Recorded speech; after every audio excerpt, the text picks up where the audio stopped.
Bien, también vimos un poco de bronquiectasia. Perfecto. ¿Quién ha dado, doctor? Roque Baldassari. Sí, sí. Ese es el que sabe de todo. Bien, perfecto. Bien eso.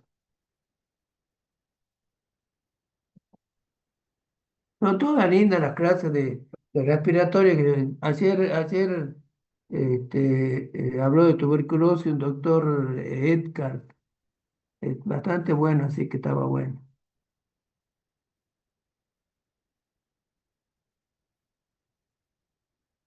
Así que, bueno.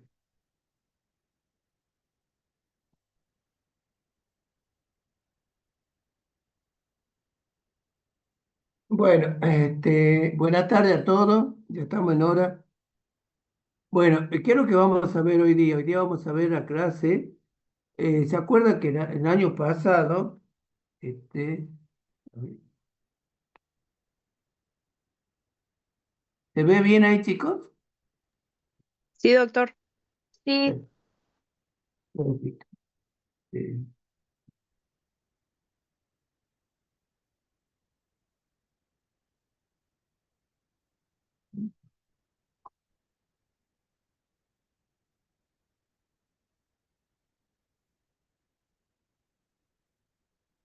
Bien, ahí está. ¿Se acuerdan cuando el año pasado nosotros hicimos la terapéutica razonada del asma bronquial? ¿Se acuerdan? ¿Se acuerdan de eso o no? Sí, sí, doctor. profe. Perfecto. Y se acuerda que nosotros pusimos los distintos grupos, pusimos el grupo beta adrenérgico 2, después pusimos las antinas, después pusimos los antimuscarínicos, después pusimos los corticoides, los inhibidores leucotrienos, de los grupos corticoides. Por supuesto, no teníamos idea, pero de alguna manera aprendimos algo. ¿Sí? Bueno, ¿qué es lo que vamos a ver hoy día? Hoy día vamos a ver todo lo que ustedes ya aprendieron en asma bronquial, en el EPOC, simplemente desde el punto de vista farmacológico. Entonces ustedes vieron que existen broncodilatadores que son estimulantes del receptor adrenérgico, que eran los beta agonistas, beta 2 agonistas. ¿Sí? No sé si ustedes se acuerdan que existía el salbutamol, por ejemplo. Después había fármacos que se llamaban santina, y esas santinas eran los relajantes directos de la fibra muscular lisa. Y ahí teníamos la teofinina y sus derivados. En esos derivados tenemos aminofilina. Y después otro grupo que produce broncodilatación, vamos a tener a los inhibidores de la actividad del parasimpático, que eran los antimuscarínicos, donde aquí pusimos el bromuro de ipratropium. Esos eran los broncodilatadores. Otro de los grupos que nosotros habíamos seleccionado, habíamos puesto el grupo corticoide. ¿Por qué no lo ponemos dentro de los broncodilatadores? Lo que hacen los grupos corticoides inhiben la liberación de histamina y de neurotransmisores que van a participar en la inflamación. Por eso no lo colocamos a los grupos corticoides. Otras sustancias que también inhiben la liberación de histamina y de mediadores es el cromoglicato, ¿sí? Que es un fármaco bastante utilizado para este tipo de patología. Y el medoclonironio también lo podemos utilizar. Después otro grupo que también nosotros aprendimos el año pasado era los antagonistas de los mediadores de los leucotrienos. Ahí tenemos el Zafirlucar, Montelukar, el Xelultón, que son fármacos que van a inhibir a los leucotrienos. Ya vamos a ver qué hacían los leucotrienos. Y después, este año ustedes aprendieron, cuando el doctor Baldassari dio la clase, hablaba de que hay marcadores que indican que se puede tratar el asma bronquial con algún agente biológico, que son modificadores de la respuesta inmunológica, son los anticuerpos monoclonales. Aquí lo pusimos, Loma Sirumat, que también se lo puede utilizar. ¿Sí? Nosotros en la clase de hoy día vamos a ver broncodilatadores, vamos a ver los antagonistas leucotrienos y después, para trabajarlo, ya vamos a ver cómo hacemos para distribuirlo, otro tipo de terapéutica, ¿sí? Entonces vamos a empezar por los más importantes dentro del grupo. Todos son importantes. Ustedes aprendieron en clínica médica que todos son importantes. O sea, son importantes los beta-2 adrenérgicos, los corticoides inhalatorios y los antimuscarínicos. Es decir, muchas veces se recurre a todo ello y para poder hacer una buena terapéutica. Nosotros vamos a ver que los agonistas beta-2 adrenérgicos inhalados son fármacos broncohilatadores fundamentales del tratamiento del asma y de enfermedad pulmonar obstructiva crónica. O sea, son en todos los esquemas terapéuticos que ustedes vieron que existen estos fármacos, ¿sí? ¿Cómo se clasifican? Se clasifica de acuerdo a su inicio, a su duración. SABA significa Short Acting Beta Agonista, es decir, agonista beta 2 de acción corta, y eso permite que tenga un inicio rápido, de una duración de 4 a 6 horas, y se utiliza fundamentalmente en la terapéutica rescate en crisis asmática aguda. Tiene una duración de 4 a 6 horas y los fármacos fundamentales que van a actuar aquí tenemos el salbutamol y la terbutalina. La terbutalina casi no hay, que lo vamos a tratar el salbutamol, ¿sí? Eso sería un SABA. Cuando nosotros nos preguntemos qué es un SABA, vamos a decir que es el salbutamol. El salbutamol, vamos a hacer un pequeño recuerdo que pertenece al grupo de la saligenilamina. Este era un grupo que se modificaba de tal manera que no permitía que sea atacada por la COM, por ejemplo, con la catecolmetiltraferasa. Es un broncodilatador adrenérgico de corta duración. ¿Cómo era el mecanismo de acción? Que era agonista de los receptores beta 2 del músculo liso bronquial y de esa manera se producía la activación actuaba a través de la proteína GS. Esta proteína GS activaba la adenilato ciclasa. Esto incrementaba el AMP cíclico intracelular, lo que hace que se reduce el calcio libre, y de esa manera produce la relajación de la musculatura lisa de las vías aéreas. Ese era el mecanismo de acción, es decir, es un agonista beta 2 que tiene como mediador o como intermediario la proteína GS, y esta proteína GS estimula la ciclasa, se produce AMP cíclico, reduce el calcio intracelular y de esa manera produce la relajación de la musculatura lisa de la vía aérea. Tiene otros efectos adicionales que inhibe la liberación de mediadores inflamatorios por parte de mastocitos y mejora el aclaramiento mucociliar. Si bien el salbutamol hace todo esto, pero ustedes aprendieron en clínica médica que es recomendable no utilizarlo como monoterapia, porque ahí sí tiene problemas. ¿Por qué?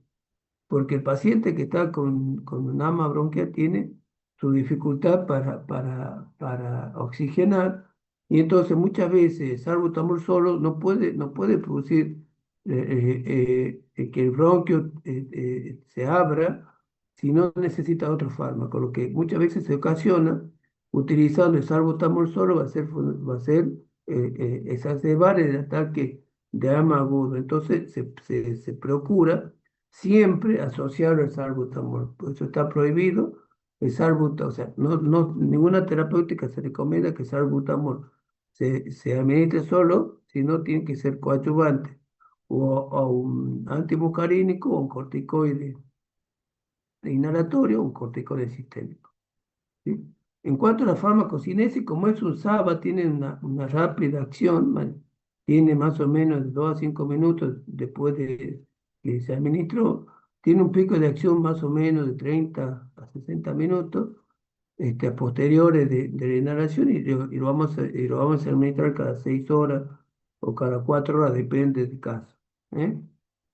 Eso sería el salbutamol. El salbutamol es un fármaco que tiene un metabolismo hepático, se transforma en sulfato de salbutamol que es inactivo y principalmente tiene una excreción renal de un 80 a un 100% en 72 horas en forma de un metabolito inalterable. Aquí hay que tener presente que la vía de administración que usamos va a ser inhalatoria, entonces la cantidad de salbutamol que puede pasar al torrente circulatorio muchas veces puede ser escasa o pequeña, pero muchas veces pasa una cantidad importante de salbutamol cuando, por ejemplo, se colocan dosis excesivas o dosis altas de salbutamol. Entonces hay que tener presente eso, pero generalmente todos estos fármacos que nosotros administramos en forma inhalatoria quedan la mayoría en el bronquio, no van a pasar, no van a tener una importante concentración sistémica, pero muchas veces sí pueden pasar. ¿Por qué? Porque hay un exceso de administración de estos fármacos. Entonces, vamos a tener para el tratamiento sintomático, rescate de crisis asmática, acuérdense siempre asociado a un corticoide o a inhalatorio o inhalado o a un antimuscarínico, se puede hacer prevención del broncoespasmo inducido por el ejercicio. Al paciente se lo administra 15 minutos antes de empezar a tener ejercicio. Y hay un manejo de este salbutamol tanto en el asma agudo como en el asma crónico y sobre todo en la enfermedad pulmonar obstructiva crónica. Siempre se prefiere en el EPOC los beta 2 agonistas de acción prolongada y un poco por la comodidad de administración. Esto lo tenemos que administrar cada 4 horas, cada 6 horas, y lo otro vamos a ver que lo administramos cada 12 horas, simplemente por una cuestión de comodidad. Nosotros ya dijimos que se administra por vía inhalatoria. Cada inhalación tiene 100 microgramos, y eso se hace cada 4 a 6 horas. También hay una forma de soluciones para nebulizar. Muchas veces, en algunos, esto puede ocurrir en el hospital o puede servir sobre todo cuando una cuestión de costo. Sí, pero ya implica ya todo un aparato, tener el oxígeno, tener un nebulizador, tener todo otro elemento para poder administrar el salbutamol. El salbutamol viene en puff, muchas veces viene en polvo para inhalar también, pero la gran mayoría es un presurizador líquido sobre todo. Los efectos adversos que podemos observar con el salbutamol están relacionados con la administración de dosis alta. Por vía oral casi no se administra porque tiene una biodisponibilidad bastante baja, y la vía intravenosa tampoco se la administra. Si llega a pasar, si llega a haber una concentración de salbutamol, acuérdense que era beta 2 agonista, pero también puede estimular beta 1 y ahí aparece la taquicardia, la palpitación. Y aquí dice, a nivel del sistema nervioso central puede aparecer un temblor fino, principalmente en manos, pero este temblor fino no tiene relación con el sistema nervioso. Este temblor fino tiene que ver con el aumento de la frecuencia cardíaca. Entonces, al aumentar la frecuencia cardíaca, el paciente empieza a tener un temblor, ¿sí? Y eso puede ser la causa del temblor, ¿no? No es que tenga algo, una estimulación a nivel colinérgico, porque acuérdense que en el músculo tenemos receptores nicotínicos y eso no actúa el salbutamol ahí. Pero sí, el paciente a largo plazo, el uso del salbutamol puede producir hipopotasemia. Pero siempre y cuando, acuérdense, tiene que ser que haya pasado una cantidad excesiva hacia el torrente circulatorio, y eso ocurre únicamente cuando administramos dosis alta de salbutamol. Después tenemos otro grupo de fármacos que son los LABAs. LABA significa Long Acting Beta Agonista, es decir, de acción prolongada. Esto quizás, estos fármacos, salmeterol y el formoterol, son los que más se emplean en la terapéutica. Ustedes vieron en el tratamiento, eso, lo que es tratamiento, ustedes guíense con lo que le dicen clínica médica. Simplemente yo le nombro cuáles son los fármacos que ustedes ya aprendieron, ¿no es cierto? Y que las indicaciones, cómo se administra. Yo les digo qué es lo que aparece desde el punto de vista farmacológico. Se utiliza para la terapéutica, para terapia de mantenimiento a largo plazo, y el control diario de los síntomas, generalmente se lo asocia a un corticoide inhalado.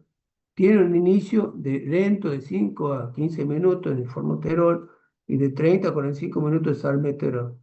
La duración de la acción va a ser 12 horas, fundamentalmente, entonces eso nos permite administrarlo mucho más prolongado, cada 12 horas, este tipo de medicamentos para tener un control de los síntomas. Eh, eh, Esto se encuentra como sal, una sal de sinafoato, y que es una mezcla de dos isómeros ópticos. Esto alcanza una concentración muchas veces plasmática, pues va a depender, este, que son muy pequeñas, de 0,1 a 2 microgramos, entre 0,1 y a un microgramo por litro. Es decir, que las concentraciones que podemos obtener son bastante pequeñas y las acciones generales generalmente también va a ser así. Es una foto de salmeterol se disocia en solución de salmeterol, ¿no? Y en ácido hidróxido naptórico. Esto se distribuye, se metaboliza y se excreta de forma independiente. Esta fracción de sinafoato no tiene actividad farmacológica y se une fuertemente a la proteína, sobre todo a la albúmina, y tiene una vida media de eliminación prolongada. El salmeterol lo vamos a administrar generalmente para cada 12 horas. El salmeterol tiene una metabolización a nivel hepático, porque sufre una hidroxilación y ahí surge un alfa hidroxisalmeterol que después se va a eliminar por las heces. Inalterado, solamente el 5% de la dosis se secreta por, el, este, por orina, y la dosis terapéutica es muy baja. Por eso es que muchas veces no pueden haber interacciones con otros fármacos, porque la concentración de salmeterol por vía plasmática es muy pequeña. Este fármaco, si bien tiene ciertas condiciones, el hecho que tenga mayor tiempo de acción tiene que ver sobre todo con las características químicas de este fármaco. Estos fármacos son un poco más liposolubles, eso permite que esté mayor tiempo en la pared. Ya al final de esto hay un cuadro, una explicación por qué algunos permanecen más tiempo y otros no. Generalmente todos los efectos sistémicos que podemos lograr o pueden aparecer, sobre todo la estimulación del beta 1, tiene que ver con la posibilidad de que haya una dosis bastante importante y por supuesto eso tiene que ver con la concentración plasmática. Generalmente es baja y no hay reacciones sistémicas. ¿Eh? Y después tenemos los ultralava, que son de acción más prolongada, ultra larga, los beta agonistas. Y estos fármacos están diseñados como para broncodilatación sostenida durante 24 horas. Realmente esto se utiliza no tanto para el ama bronquial, sino para el EPOC. Tiene un inicio rápido, pocos minutos intermedios, duración 24 horas.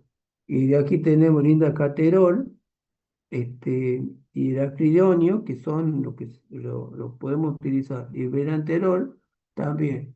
Ustedes, en la terapéutica que vieron el ama bronquial, en algún o del EPOC, le enseñaron en clínica médica esto, el indacaterol. ¿Esto más o menos lo vieron? No, profe, no, no sé. ¿No te escuché cómo?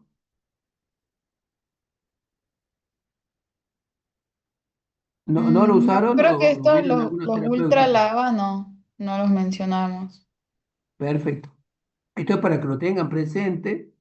Porque generalmente con los lavas sí se puede manejar. Con esto simplemente para que ustedes lo conozcan. ¿Sí? Bien.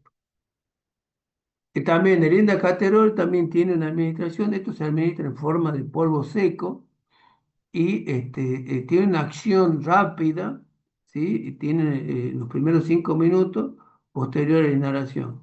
Y más o menos las concentraciones máximas se alcanzan a los 15 minutos y acuérdense que tiene una duración más o menos de 24 horas. Cuando pasa el torrente circulatorio es un 95% a las proteínas, se metaboliza en el hígado a través de citocromo P450, también sufre una hidrólisis, ¿eh? Y la biodisponibilidad absoluta 43%, siendo una exposición sistémica el resultado de absorción tanto a nivel pulmonar como intestinal. Este fármaco tiene, acuérdense que se utiliza cada 24 horas, se elimina por heces y generalmente muy poco por orina, y la vida media de eliminación también va a ser larga. Bien, entonces, ¿por qué existen broncohidrasadores de acción corta, larga o ultra larga? Tiene que ver sobre todo con las moléculas, cómo son las moléculas. ¿Sí? La molécula de salbutamol es una molécula muy hidrofílica, es decir, que se disuelve muy rápido en el líquido acuoso extracelular, accede rápido al receptor y se retira a la misma velocidad. No se retiene en las membranas, por eso que nosotros vimos que el salbutamol lo vamos a administrar cada 4 o cada 6 horas, es decir, que su composición química hace que se rápidamente entre y salga. ¿Eh? En cambio, el salmeterol ya posee una cadena lateral lipoprofílica más larga y esta cadena se ancla firmemente en la membrana lipídica lisa, creando un depósito. La molécula se balancea continuamente hacia el receptor y regresa a la membrana, prolongando así su efecto. O sea, por eso es que existe esa prolongación en la acción. Y vemos que esto lo administramos cada 12 horas, el otro lo administramos cada 4 o 6 horas, esto lo administramos cada 12 horas. Y en el caso del indacaterol ya lo administramos cada 24 horas. ¿Y por qué? Porque tiene una alta lipofilidad, o sea, que se une mucho al lípido, tiene una afinidad excepcional por las balsas lipídicas de la membrana celular. Además, se une al receptor con la fuerza, tiene una actividad intrínseca superior y se disocia de él en forma extremadamente lenta, permitiendo muchas veces una sola dosis del día. ¿Ah? Porque ustedes van a preguntar, ¿qué son las balsas lipídicas? Estas son las balsas lipídicas. Entonces, las balsas lipídicas están enriquecidas con esfingolípidos, con el colesterol, ¿sí? Y esto es cómo se une el indacaterol y queda estable en el receptor. Y eso permite que lo podamos administrar cada 24 horas, por eso. Tiene que ver con la estructura química, ¿sí? Entonces tiene que ver con eso. Por ejemplo, le preguntemos de qué depende de la duración de un broncohidratador, de acción lenta, corta, lenta, ultra lenta, tiene que ver con la estructura química, con la presencia de elementos que permite que ese fármaco permanezca más tiempo en el receptor. ¿Sí? ¿Se entiende, chicos? Sí, Sí, profe. doctor. Sí, profe. Perfecto, perfecto, bueno. O sea, más o menos saben, esto ya más o menos lo vieron, ¿no es cierto? En clínica médica, las indicaciones, todo eso lo vieron, ¿no es cierto? Sí, gran parte de los medicamentos te lo veo. Perfecto. Pero es importante esto que ustedes ya con esto refuercen sus conocimientos para que puedan saber de qué se trata, ¿sí? Bien, eso era el grupo de los beta-2 agonistas. Nosotros, el año pasado vimos otro grupo que era el grupo de la santina. El grupo de la santina, eh, ¿qué son las santinas? Santinas son fármacos que son estimulantes del sistema nervioso central. Son, por ejemplo, la cafeína, la teobromina, y también teníamos la teofilina. La teofilina es una santina que se administra por vía oral, pero para el caso del asma bronquial, nosotros vamos a utilizar aminofilina. La aminofilina, ¿qué es? Es una sal formada por la unión de dos moléculas de teofilina y una molécula de etilendiamina, una proporción más o menos de 2 a 1. Entonces, esta combinación lo que hace es aumentar la solubilidad en agua de la aminofilina en relación a la teofilina. Esta aminofilina era que cuando vimos el caso del edema, al paciente que tenía edema agudo del pulmón, que era tenemos que administrar en forma de endovenosa. Es un fármaco que no es de primera elección en el tratamiento de asma bronquial crónico, agudo, es un fármaco que se lo deja para los casos severos, cuando no responde al tratamiento. ¿Eh? No es una droga de primera elección. Ustedes capaz que en el tratamiento clínica médica, capaz que el profesor ni la nombra la aminofilina, porque no se la usa en forma rutinaria, se la deja para los casos excepcionales donde no responde la terapéutica inhalada. ¿Cuál es el mecanismo de acción? El mecanismo de acción inhibe a la fosfodiesterasa. Esta fosfodiesterasa, ¿qué es lo que hacía la fosfodiesterasa? Era que destruye el AMP cíclico.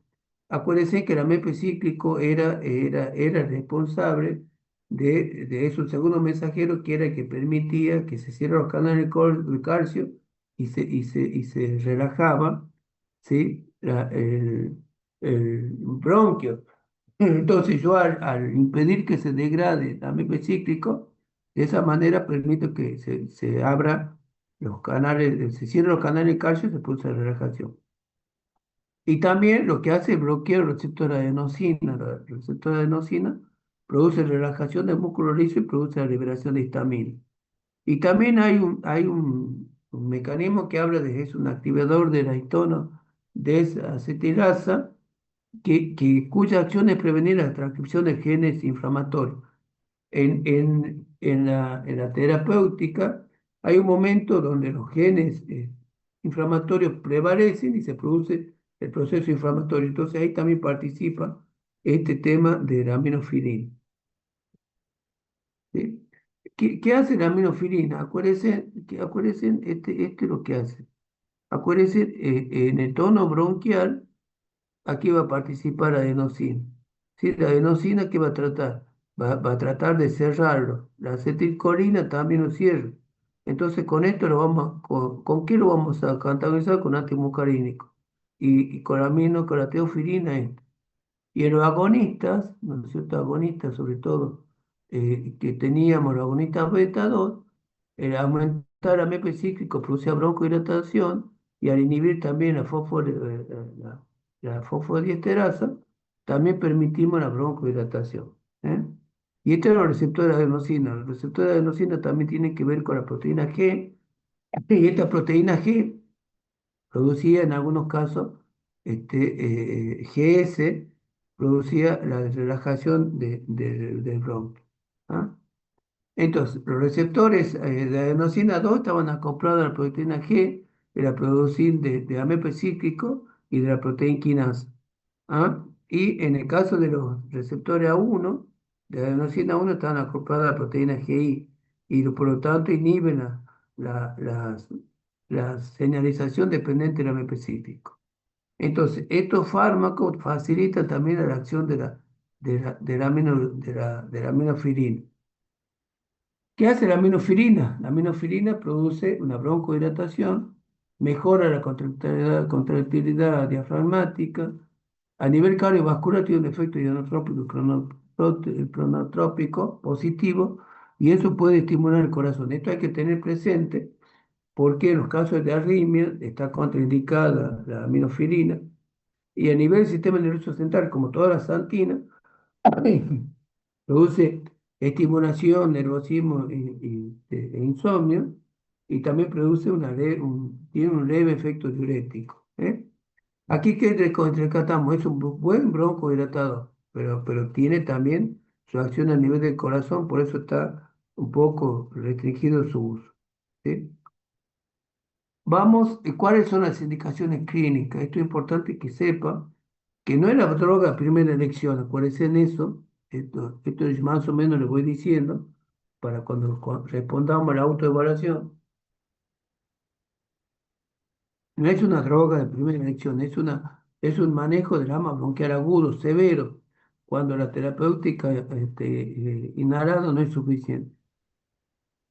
El broncoespasmo asociado a la EPOC, bronquitis crónica, enfisema, Y también lo podemos utilizar en apnea en prematuro. Este es un uso que no está permitido, pero que cuando los prematuros tienen apnea se le coloca aminofilina y les pone rápidamente.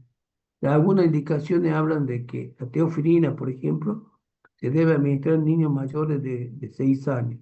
¿Ah? Cuando ustedes vean el uso off-label, significa que es un uso que no está aceptado, pero bueno, que en algunos casos se puede emplear. ¿Eh? Bien.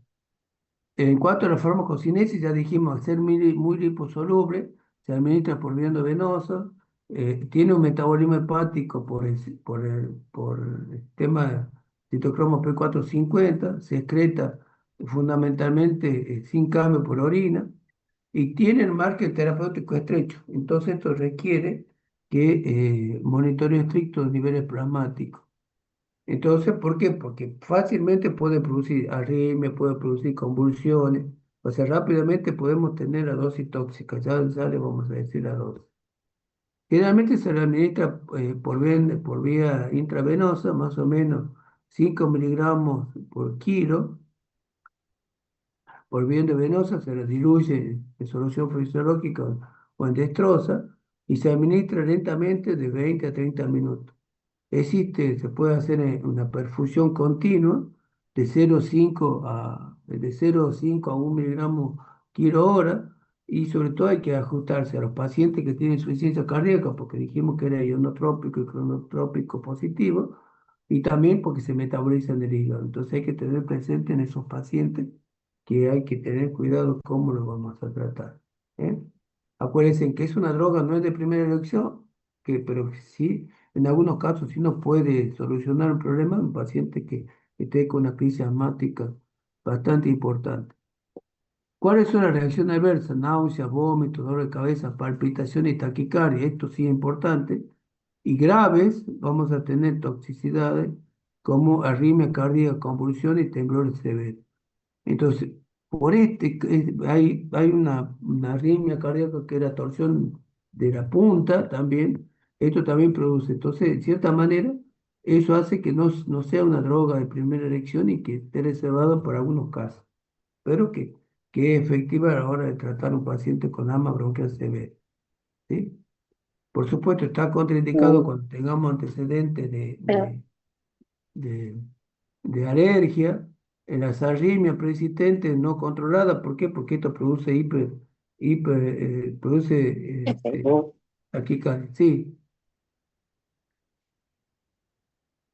hola, no sé quién habla. Por supuesto, hay que utilizarlo con precaución el hipertiroidismo por la taquicardia, la hipertensión, en la epilepsia, porque dijimos que produce convulsión, la insuficiencia cardíaca y insuficiencia hepática. O sea que tiene muchas contraindicaciones y hay que tener muchas precauciones de utilizar. Entonces, como conclusión, la aminofilina es un buen medicamento, es un buen fármaco para el alivio del broncoespasmo severo. Pues eso es fundamental. Pero es de alto riesgo porque tiene un índice terapéutico estrecho y hay que monitorizar los niveles plasmáticos para evitar una toxicidad fatal. ¿Por qué? Sobre todo por las arritmias que puede producir. ¿Eh? este, el aumento de niveles de teofilina, cuando hay interacciones, muchas veces lo que puede hacer, cuando utilizamos en forma concomitante eritromicina, cimetidina ya casi no lo usamos, hidropurinol, anticonceptivos orales, eso produce un aumento de la cantidad de teofilina. Muchas veces hay disminución de los niveles, por ejemplo, en el caso del tabaquismo, acuérdense que estos fármacos se puede utilizar en el EPOC, entonces vamos a tener niveles bajos de teofilina, o cuando la administramos con rifampicina, entonces ahí vamos a tener niveles bajos de este santina. ¿Sí? En algún momento en la terapéutica le dieron, para algunos casos utilizaron aminofilina, ¿ustedes o no? O teofilina.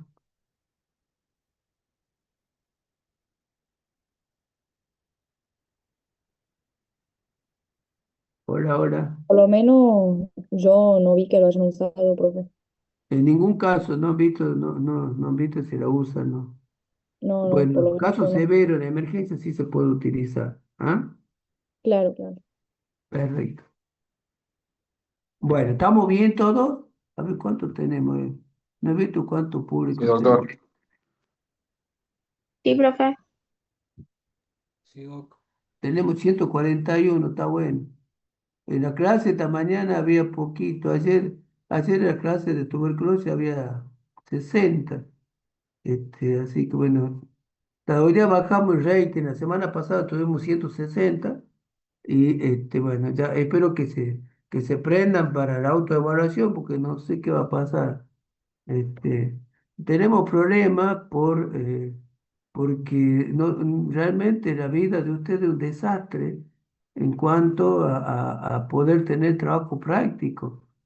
Y la única forma de poder evaluarlo es a través de esto, a través de la asistencia, a través de los trabajos, porque poner un trabajo práctico, no sé en qué momento, y capaz que ya van a tener que utilizar un helicóptero para poder llegar a clase, así que vamos a ver cómo hacer. Por eso necesito que participen una forma de tomar la asistencia es esto. Ahora tenemos 140 más o menos y son 220. O sea, si nosotros tomamos asistencia, 80 van a quedar fuera, quedan sin oportunidad de tener asistencia. Entonces, no sé cómo podemos hacer. Yo creo que después de la mitad si esto se continúa, que hay alto ausentismo en las clases teóricas, que es la única actividad que tiene para base diagnóstico 2, si hay 80 ausentes, yo creo que vamos a tener que sí o sí implementar los trabajos prácticos para que de alguna manera obligarlos a que vayan, porque así no. Porque está bien, la vez pasada había gente que tenía cirugía. Bueno, había una comisión que habrían sido 20 o 30, pero ahora nos está faltando 80 alumnos. Entonces, yo creo que después de la segunda mitad del año vamos a tener que implementar el trabajo práctico todos los días. Son más o menos 9 grupos. Podemos hacer 10 comisiones de 22, así que como sea, vamos a tener práctico toda la semana para que puedan asistir. Así que bueno, eh, la clase teórica también es obligatoria, la autoevaluación también es obligatoria. A mí me sorprende porque, por ejemplo, la vez pasada tenía 160 alumnos en la clase y contestaron la evaluación 270. No sé dónde surgieron tantos. Así que bueno, no sé qué va a pasar. Doctor, eh, perdone, hay, por ejemplo, casos de chicos que salen de una clase y, por ejemplo, se ponen a ver juntos